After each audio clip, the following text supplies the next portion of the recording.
Bonjour, je suis Marine Piron, kinésithérapeute de formation initiale et également praticienne en micronutrition. Je souhaite aujourd'hui vous présenter les liens entre l'alimentation et l'endométriose et comment la micronutrition peut vous aider. Tout d'abord, qu'est-ce que la micronutrition? Nous souhaitons donner ou redonner au corps ses capacités pleines et entières à effectuer toutes ses activités biochimiques dans les meilleures conditions possibles, et cela grâce à l'alimentation et des compléments alimentaires spécifiques. Pour cela, nous faisons un bilan extrêmement précis et personnalisé pour trouver la cause initiale des symptômes. Voyons ensemble les mécanismes pathologiques de l'endométriose.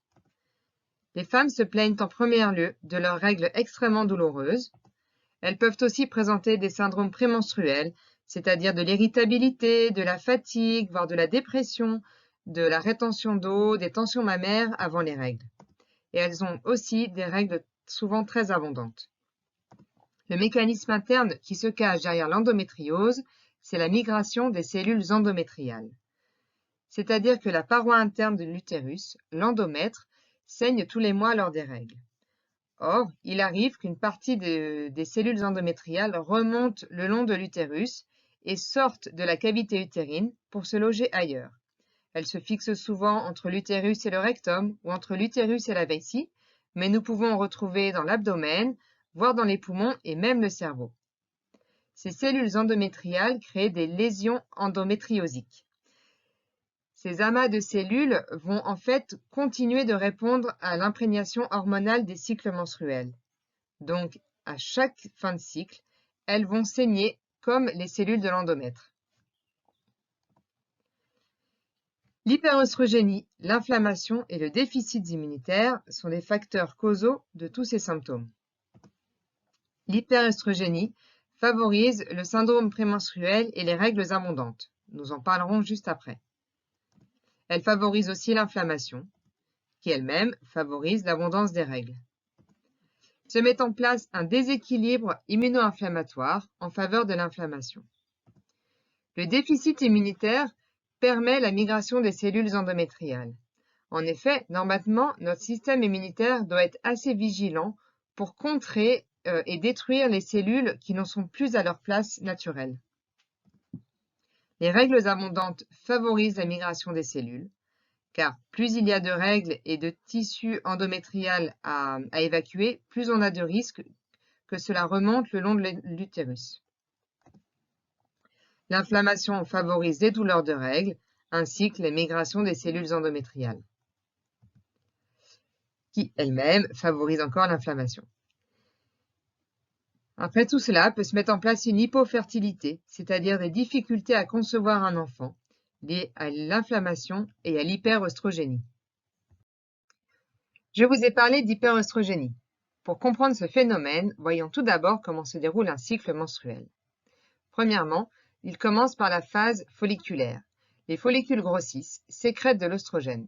L'œstrogène va, entre autres, agir sur les parois de l'utérus, donc l'endomètre, et favoriser la multiplication des cellules endométriales. L'endomètre va alors grossir tranquillement.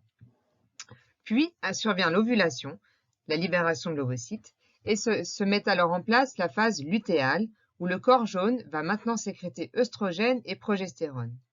La progestérone doit freiner l'action des œstrogènes et ainsi limiter la prolifération des cellules endométriales. Ainsi, il est important d'avoir une progestérone suffisamment forte pour bien contrebalancer l'action des œstrogènes.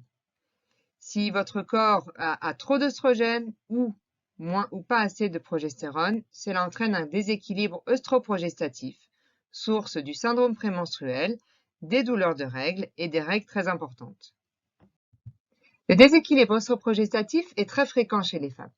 D'abord parce que leur corps est en présence continue d'œstrogènes depuis leur vie fœtale. Or, la progestérone, elle, ne se met en place qu'à partir du début de l'activité menstruelle, et ce, pour 11 à 16 jours par cycle. Les récepteurs aux œstrogènes sont donc beaucoup mieux entraînés et plus efficaces que ceux de la progestérone. Mais les facteurs environnementaux vont augmenter ce phénomène. Les perturbateurs endocriniens, que nous détaillerons par la suite, sont reconnus comme étant hyperœstrogéniants. L'alimentation mal équilibrée, trop riche en graisses inflammatoires, trop riche en sucre, va aussi amplifier ce phénomène. Mais le stress, la mauvaise détox avec un foie surchargé par les médicaments, des cycles ovulatoires de mauvaise qualité et le surpoids vont aussi jouer en faveur des œstrogènes. De la même manière, notre environnement influence notre système immunitaire, ici en faveur du TH1, la voie de l'inflammation. Au niveau alimentaire, un déséquilibre entre les oméga-3 et les oméga-6, extrêmement fréquent dans notre alimentation moderne, favorise en premier lieu l'inflammation. Les troubles du microbiote, tels que des dysbioses, une porosité intestinale, des déficits micronutritionnels, pour ne citer que en zinc, fer, vitamine A, vitamine D, sélénium, ainsi que le stress et le stress oxydatif, vont aussi modifier notre système immunitaire et peuvent favoriser l'inflammation. La bonne nouvelle, c'est que du coup, via l'alimentation, nous pouvons améliorer ces différents paramètres, lutter contre le déséquilibre œstroprogestatif, diminuer l'inflammation et optimiser la fertilité. Voici des conseils alimentaires pour diminuer votre imprégnation œstrogénique et donc lutter contre le déséquilibre œstroprogestatif. Mangez des oméga-3, c'est-à-dire des acides gras que l'on trouve dans les petits poissons gras tels que les sardines, maquereaux, harengs, anchois. Consommez des huiles de lin, de colza, de cameline de manière quotidienne. Mangez des crucifères, donc des choux de toutes les couleurs, de préférence crus, 2 à 3 fois par semaine, pour favoriser une bonne détox des œstrogènes. Les graines de lin broyées apporteront d'excellents phytoœstrogènes qui permettront de diminuer l'imprégnation œstrogénique. Il sera préférable d'être vigilante sur les consommations d'alcool, notamment la bière, de café, de gluten et de produits laitiers. Voyons maintenant les recommandations pour réguler l'inflammation. La première consigne, remettre des oméga-3 dans l'assiette. Vous l'aurez compris, via les petits poissons gras et les bonnes huiles. Diminuer les oméga-6, que l'on trouve dans la charcuterie, les produits laitiers et les viandes grasses. Il est aussi important de diminuer la charge glycémique de nos aliments en privilégiant des céréales complètes ou semi-complètes.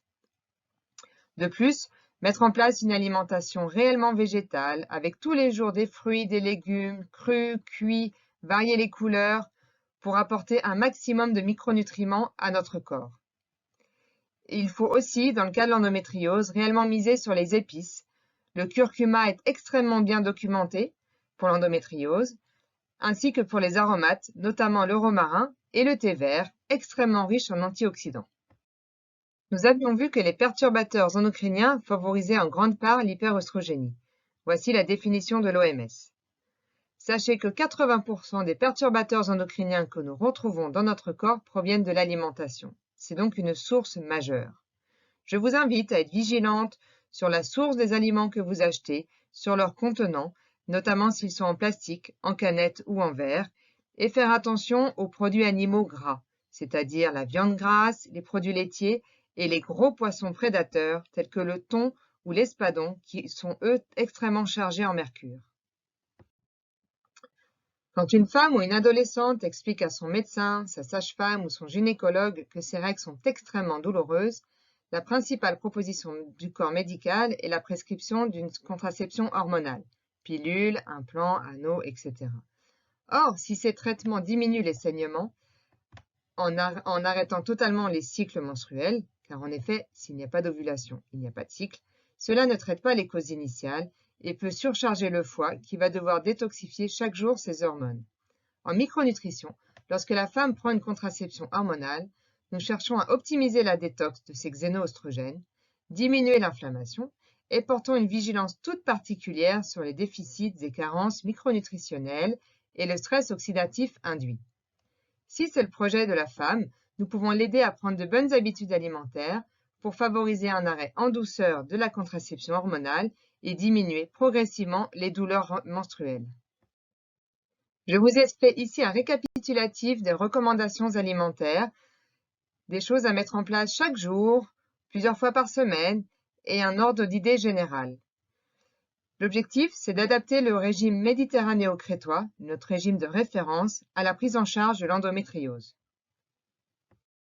Je vous propose maintenant un aperçu non exhaustif et surtout à personnaliser des possibilités de complémentation pour la prise en charge d'une femme atteinte d'endométriose. En micronutrition, nous aimons nous appuyer sur des analyses biologiques spécifiques pour optimiser notre prise en charge. Comme précédemment, voici une liste non exhaustive et à personnaliser des analyses biologiques intéressantes pour l'accompagnement d'une femme souffrant d'endométriose. Je vous invite à être vigilante sur les perturbateurs endocriniens dans leur ensemble. En effet, les produits cosmétiques, les produits ménagers ne sont pas exempts de ces substances. Au niveau des protections hygiéniques, privilégiez nettement la serviette et les culottes lavables au tampon et à la cup qui peuvent favoriser la migration des cellules endométriales. Une activité physique adaptée selon votre forme initiale, selon votre phase du cycle aussi, la relaxation, méditation, cohérence cardiaque peuvent vous aider à vivre au quotidien. N'hésitez pas à vous faire accompagner par un spécialiste de l'accompagnement psycho-émotionnel et par des thérapeutes manuels qui sauront vous aider à vous soulager aussi. Si vous souhaitez aller plus loin et si vous aimez lire, voici quelques conseils de livres qui, pour moi, font référence dans la prise en charge de l'endométriose. Cette vidéo touche à sa fin, j'espère qu'elle vous a plu et qu'elle aura été instructive pour vous. Vous pouvez me retrouver sur mon site internet www.micronutrition au féminin, sur ma chaîne YouTube et sur ma page Facebook Pro Marine Piron Micronutrition. Je vous souhaite une excellente journée, au plaisir de vous retrouver. Au revoir.